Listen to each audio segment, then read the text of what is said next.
Assalomu alaykum. Meni ko'rib kuzatib turgan insonlar ko'pchilik aytishadi, qayerdansiz, nima ish qilasiz deb. Men Moskvada Dixie magazinda 3 yildan beri ishlayman. Tovar taxlovchi bo'lib. Mana shunaqa tovarlar taxlaymiz. 10 kun oldin magazinimiz remontga topshirildi. Endi ertaga Xudo xohlasa ochilish marosimi bo'ladi. O'shanga tovarlar taxlayapmiz. Inshaalloh bugun kechgacha tovarlar taxlab bo'lsak, ertaga ochilish marosimi bo'ladi. Hammangiz kutib qolamiz. Biz hozir ish jarayoni ketyapti. Hamma tovar taxlash bilan band.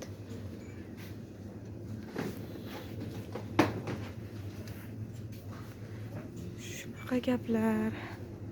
Musofirdagilar hammalaringiz sog' salomat inshaalloh uyga yetib borishlik, vatanimizga yetib borishlik nasib qilsin.